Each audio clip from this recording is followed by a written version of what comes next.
Hey guys, my name is Pastor Rafael, and today I'm going to be talking about the four Gospels and how they compare to one another. Now, the four Gospels of Christ are Matthew, Mark, Luke, and John. And when I think of the word gospel, I immediately think that the gospel equals the good news of Christ's salvation. But the thing is, there's so much more to it than that. It's the teachings and the revelation of Christ. These four books tell us about the life of Christ on earth, and the teachings that he gave to his people, and the miracles that he performed. And it also has the Passion account, which tells us of Jesus' betrayal, the suffering that he underwent, his death and resurrection and ultimate ascension for our salvation. But why are there multiple accounts of this? The four books tell of the same man's life, so why do we have four different ones? Well, they each have their own different point of view, and they're all similar because they tell the different story, but they're so similar, in fact, that you could take the four Gospels and break it up into two separate categories. You have the Gospel of John, which I'll talk about later, and you have the Synoptic Gospels, which is Matthew, Mark, and Luke. Now, they're called synoptics because they're so similar to one another that they come into this problem called the Synoptic Gospel. And what that is this idea that because they're so similar, they must have been rewrites of a different work, of this hypothetical retelling of the story, which scholars call the Gospel of Q. So why do we have a problem? Well, the problem comes in because if Q is real, then why are these three retellings of Q not identical? Why is it that they seem to contradict each other with the way that they're written when you look at it at a high level?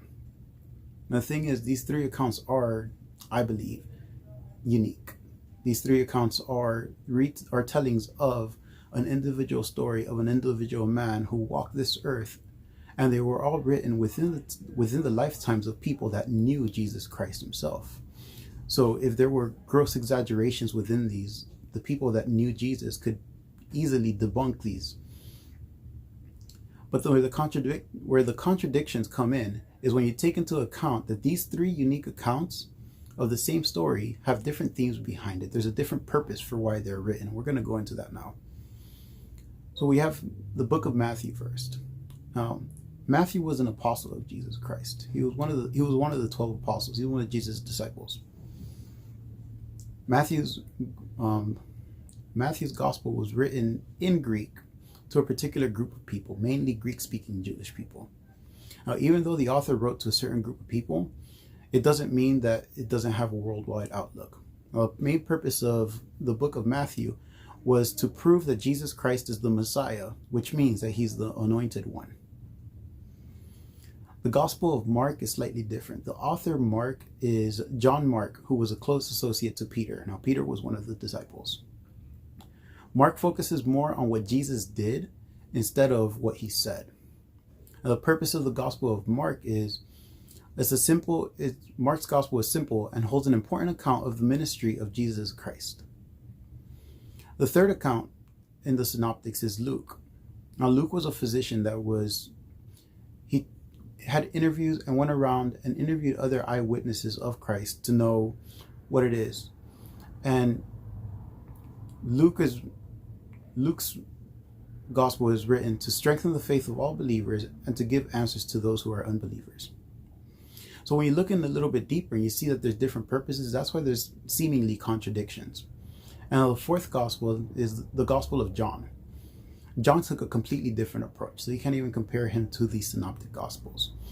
John's approach was more of a poetic, and you could break John's Gospel up into several sections. He opens up with an introductory poem tying, in the beginning, there was the Word, and the Word was God. And he ties the Word of God into Jesus Christ. And then he goes into a block of stories telling of the different signs and controversies of Jesus' life, concluding with the raising of Lazarus.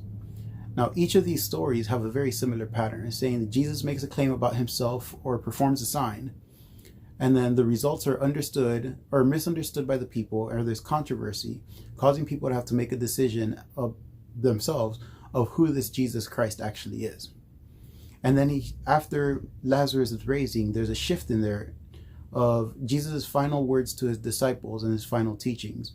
And it concludes with an epilogue that further tells the mission of us ongoing, which Jesus illustrates on how it is that we should become followers. Now, John's approach is vastly different from the Synoptics, but it still has the similarities of telling of the same life.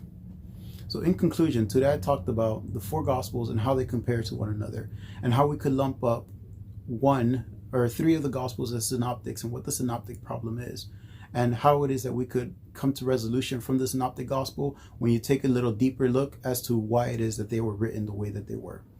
Thank you so much, and have a great rest of your day.